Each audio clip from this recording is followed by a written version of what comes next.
Weeman's Winter of Wrestling returns, and we are here now with Showdown Legends of Wrestling on the PlayStation 2. This is the first game that I'm looking at that has nothing to do with the WWE or WWF, but it won't be the last. And we're looking at this game now because it was released in 2004, around the time that WWE SmackDown vs. Raw was released. I'm not sure if it was slightly before or if it was slightly after. Now, Showdown Legends of Wrestling, the main premise of this game is that it's a wrestling game based on legends, and I don't mean just legends of the WWE. We got WCW legends, we got legends from the NWA, the AWA, and going even further back than that, like the WWF, Worldwide Wrestling Federation, that is. And you get a good idea of who all the main players are in this game just from this opening sequence here. And you're going to see a lot of guys that wouldn't appear in a WWE game for a long time. Guys like the Ultimate Warrior and Sting, they weren't appearing until like a year or 2 years ago.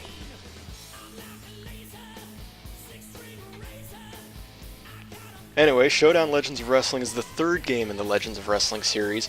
The first game was the one that kind of started it all. It wasn't great, it wasn't bad, it was about as average could be. The second one is the one that everyone remembers because of its story mode, a mode where you go through the different territories as either a created superstar or one of the ones in the game. Showdown Legends of Wrestling is the third game in the series. It's a little infamous because it is very buggy. Fortunately, I didn't run into any bugs when I was recording footage for this game, but they are definitely out there, and I will mention a few of the ones that I have run into in the past. Now, I've spoken about this game before, and I haven't had very kind words for it, but that was before I had actually played it. I mean, I haven't played this game in a long time, and that's because while it's not bad, it's not great either. And I'll get more into that as we get into a match here. As always, I'm just going to show a match, and just one match for this one, because it went on for a little while. You got a quick play option, where you just go into a match with whoever you want.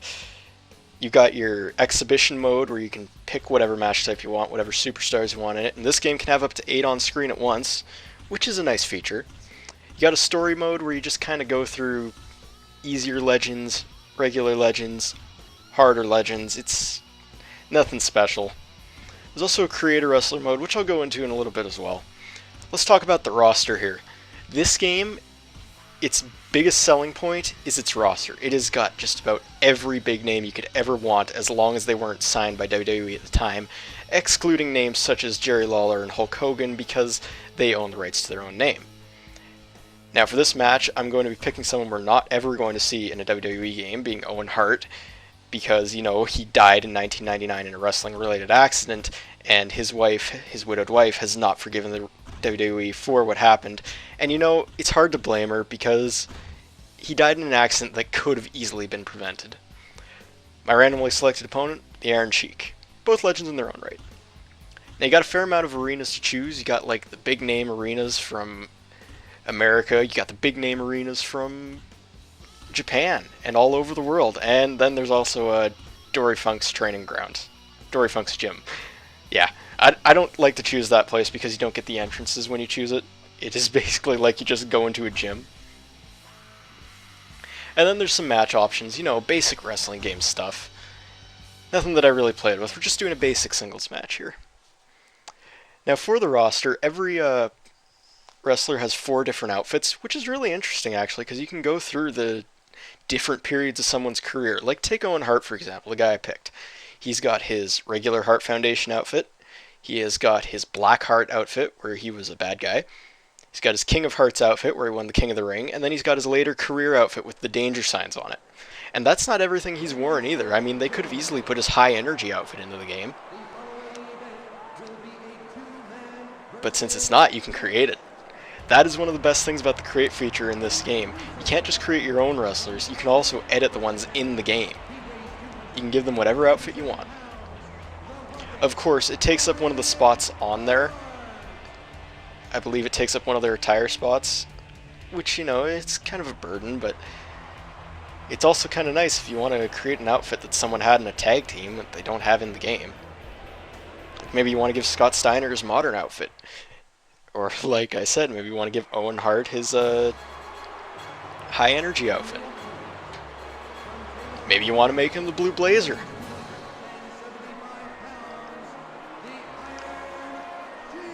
Anyway, the entrances in this game, they don't use the most famous entrance music a person has, because that's usually their WWE entrance music, and they obviously can't use that for licensing reasons.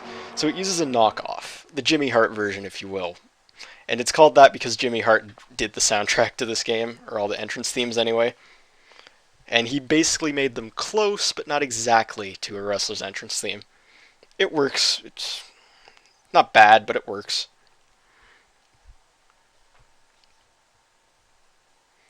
Anyway, there's also commentary in this game, and it's done by Tony Schiavone, Bobby the Brain Heenan, and Larry Zbyszko, so basically the WCW announce team. As you can see, graphically, the game's not spectacular, but for a 2004 game, it's not bad. It's kind of cartoony, and a lot of wrestlers are off-model in this game. If you get the chance, if you own this game, take a look at Greg the Hammer Valentine's model.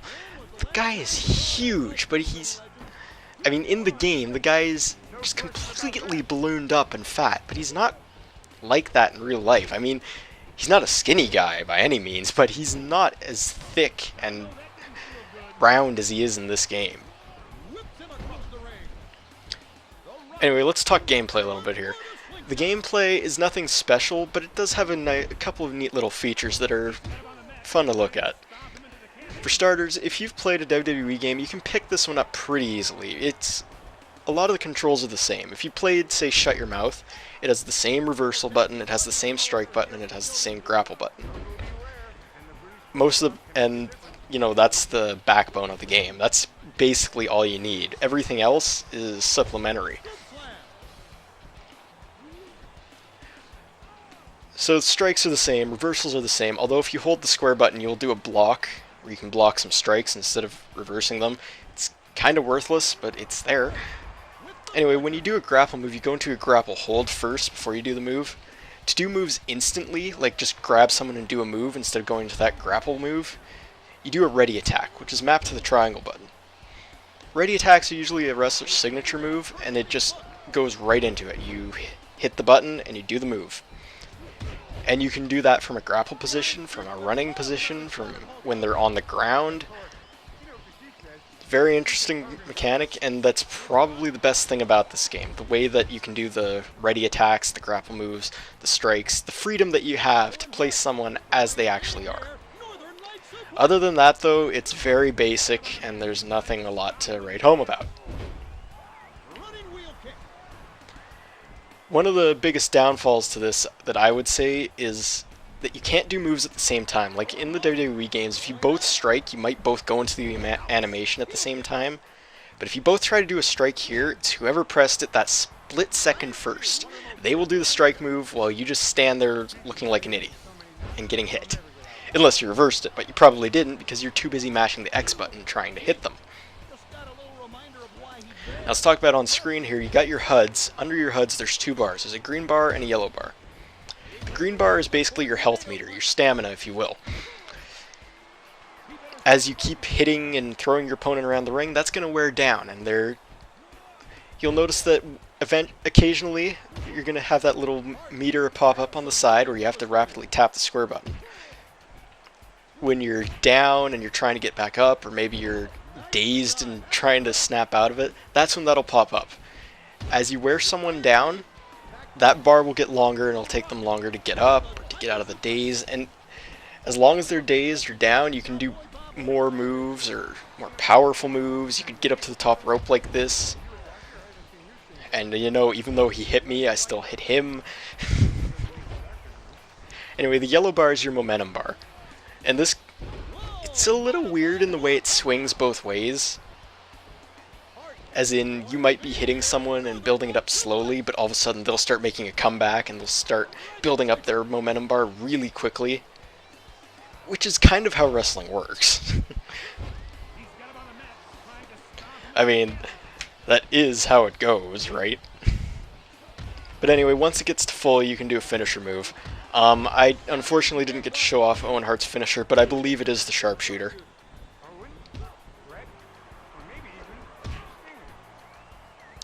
One thing I will say though, when you wear down that stamina bar, it's not going to do anything to the opponent. They're not going to be more sluggish. They're not going to reverse moves any less.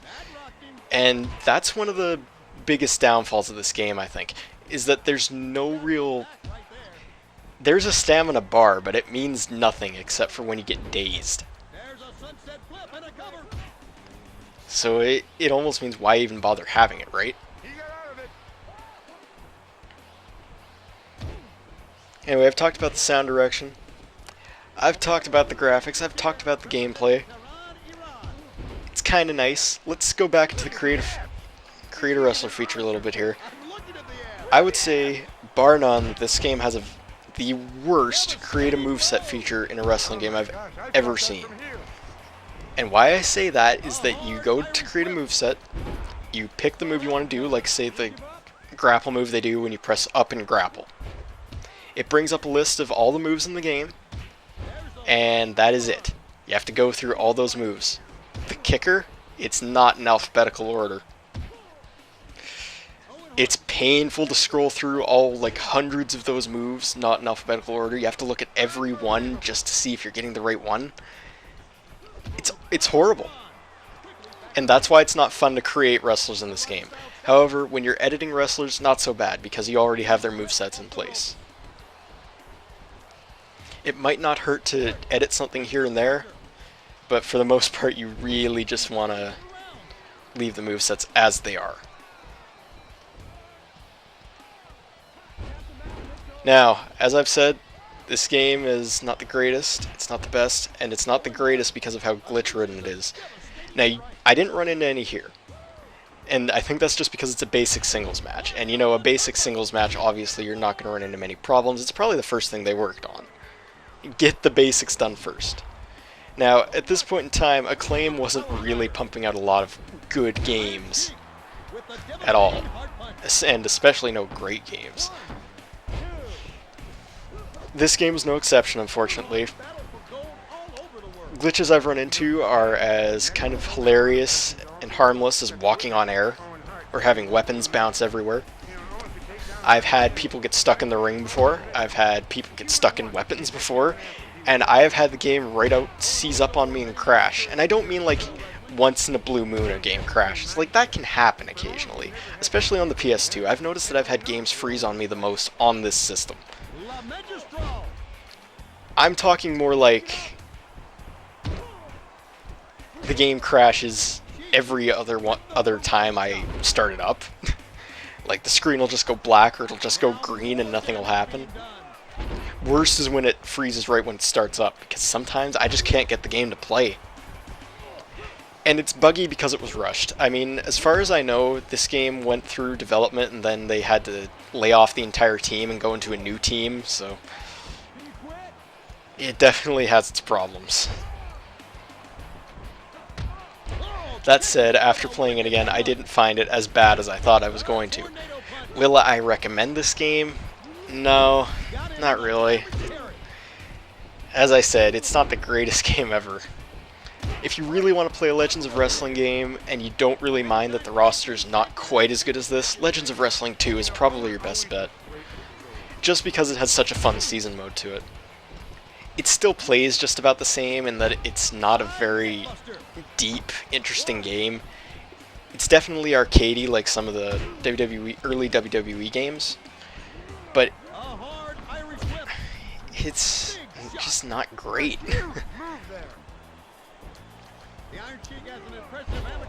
I mean, the best way to play this is to just go into exhibition mode and pick your superstars, maybe play the iconic matches. That's about it. I mean, the season mode really isn't that interesting just because it's fighting different legends. There's no story behind it. And obviously you don't want to spend a lot of time in the creator wrestler mode just because you can't do anything with the movesets. Is this game fun to play with friends? Not really, because you can only... Though you can have 8 players on screen, you can only have 4 people playing at once. Which is in contrast to the WWE games where you could have up to 6 people playing at once. And that was always a fun time, but playing with 4 people, if you've got 6 people wanting to play, You might as well just want to play the WWE game instead of waiting your turns on this one.